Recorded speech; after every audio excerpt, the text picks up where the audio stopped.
Great, thank you for being here. In the past month, there have been 7 armed robberies in the neighborhoods surrounding Georgia Tech, specifically in the Home Park neighborhood. And the department has taken a number of proactive steps to offset these robberies. We partnered with Georgia Tech, Georgia State Patrol, we put mobile cameras over there, put discretionary units over there, we've done lighting assessments. But it is abundantly apparent that this is not adequate. And quite frankly, we should never have reached this point. Robberies in the tech area are cyclical. We go through this every 3 or 4 years, and the department failed to respond quickly and severely enough when we had our first couple in that area. And I accept responsibility for that. I commit to you that we will rein this in. We are going to make arrests, and we are going to change the narrative in this area. We simply cannot have our students at Georgia Tech or any of the college being victimized in the manner that is occurring. And it is appalling, quite frankly, that this is occurring in the downtown space. While we have leads, good leads, on some of the suspects, and I attribute this to our intelligence unit, which Lieutenant Horn is over and does a very good job with, we must immediately step up our game.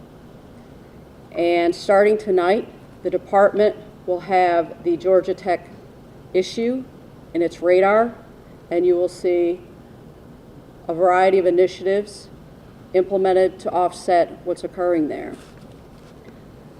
At APD, we could have done better. We quite frankly did not hit this aggressively enough at the onset, and we will start today in responding in a manner that is more indicative and representative of a department that is this strong. But I will also tell you, we will make arrests, and those individuals that we arrest will have previously skated through the judicial system. And just as APD must step up its game, the courts simply have to start accepting responsibility for this pattern of providing bond, adjudicating cases, and glossing over criminal histories with the speed that they do. We have to have the courts change how they do business if we're going to change the narrative of violent crime in the city. We're here to answer any questions that you may have, but I do feel confident. I feel confident that we'll make arrests. I feel confident that we'll see this tied to some level of gang activity, and I feel confident that we can put Georgia Tech back in a place of safety, which all of our universities should have, quite honestly. Can you explain again? Specific information. Can you give us some sense of what makes you feel so confident that arrests are coming? Because we have a very strong intelligence unit, we have leads already, and I know the skill set and the capacity of my colleagues. Chief, how deflating was it to roll out this program and then you hear about yet another student being robbed? Well, I mean, I think it's deflating to hear about a student being robbed, but what I would say is our responsiveness was not aggressive or assertive enough up until this point. So there had been pointed efforts to offset the robberies over there, but clearly it's not been enough. So what exactly are you doing tonight? Explain that a little bit. I'm not going to go into specifics on the particulars, but what I will say is I've made it clear to my command staff that I expect the department to step up its game. When you say the courts need to do more, can you explain what you mean by that when you say the courts have to step up as well? Absolutely. So when we arrest someone, they go before a magistrate judge, which may or may not be the equivalent of a substitute judge. It may be someone who's somewhat or not very familiar with criminal law. We're finding that we're arresting people who are felons, who have guns, who have committed Lord knows what act. They're getting signature bond, inexpensive bonds. They're right back out. We're finding that folks are convicted felons in possession of guns multiple times over.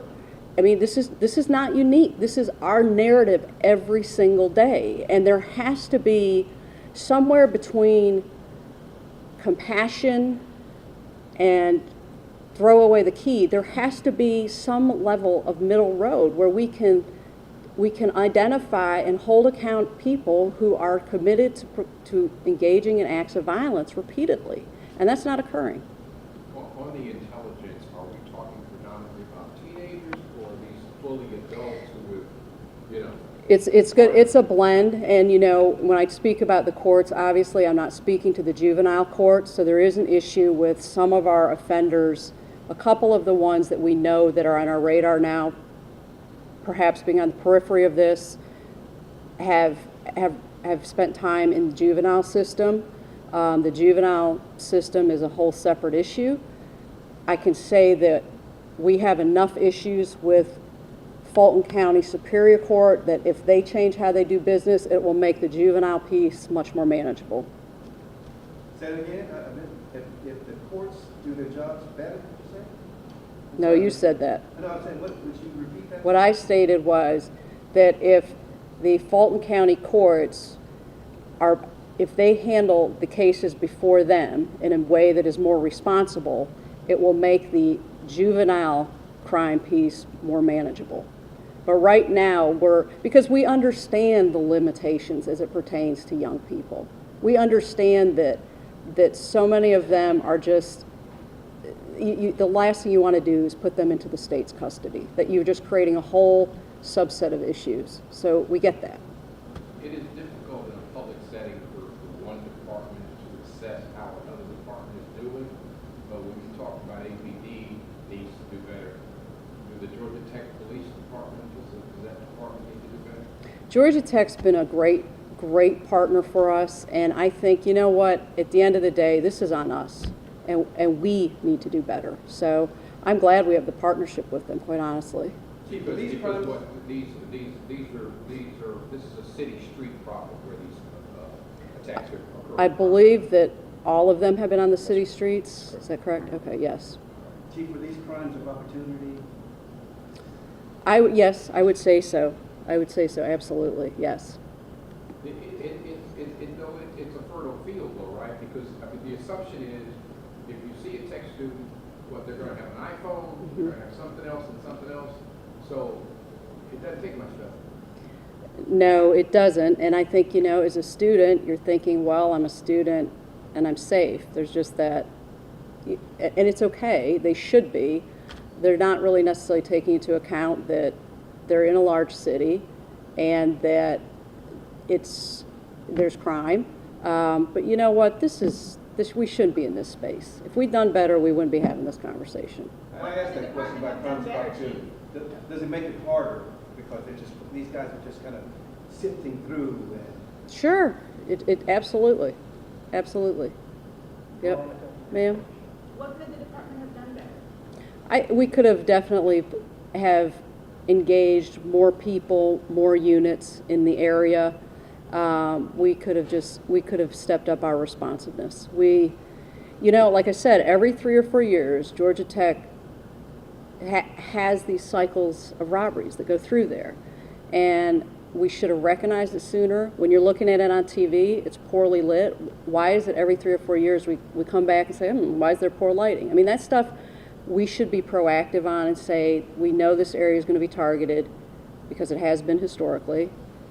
Why is the lighting not better? Are we doing enough to outreach to the kids to educate to them that they have to be mindful of their surroundings? So are we communicating in that space with Georgia Tech enough? And then quite honestly, do we have the right people over there? And are we over there in a manner that is most effective? And I think that's just, we could do better. Is there any long-term steps you're considering to improve safety in the area? You know, I mean, the lighting is critical. I mean, it just makes no sense that we go through this every time and it's dimly lit and poorly lit. I think the educational piece, I think everybody's realizing now that, you know, students come in and out. So the newer students need to be educated to the fact of just being aware of their surroundings. Maybe, I know Georgia Tech is stepping up the number of buses, shuttles. And so if we just maybe have efforts in that area that are more of the holistic improvements, I think that will assist us certainly. So when you discuss the lighting what about that needs to be improved? Are there conversations with Georgia Power, or is this a matter of Georgia Tech only lights and the light bulb is out? You know, I don't know. So I had Major Shearbaum today speak to Georgia Power. I can't wait. You know what I mean? It just needs to be fixed. So what should Georgia Tech students do tonight then? Should they go on business as Sure. usual, do something else to protect themselves while you're doing your work? No, I think they should do business as usual. I mean, the one last night, it was the only one that was at about 2:40 in the morning. That's an anomaly, and it is. It's. I think any of us in any part of the country in the middle of the night walking around, there is a greater likelihood that you might become a victim. But the other ones, I mean, they should never have happened. Things shouldn't be happening like this at 6:30 and 7:30 at night. No. So I would encourage the students to go about their lives, be aware of their surroundings. But no, I wouldn't recommend anybody walking around anywhere at 3 in the morning. Georgia Tech is getting all of the attention with this, but is this Sure. unique just to Georgia Tech, or are other college areas and centers also target areas? You know, and that's a really fair question. We have had it before where we've had at the AU Center or Georgia State these little spikes in crime, and I think that fortunately that's not occurring now. I think two things. I think that the Georgia Tech ones, when they tend to be, it seems more condensed and a higher number, and two, quite frankly, they garner more media coverage. But that doesn't change our responsibility to arrest the people committing the acts. Is this some organized crew then, do you believe, that's sort of working together to target this area? No, I don't think so, but I do think that I think that we're going to find that they have gang ties. But no, I don't think it's that organized, no. Does APD have the staff to be more present? Yes. To do some of those proactive things? Yes. Thank you, everyone. Appreciate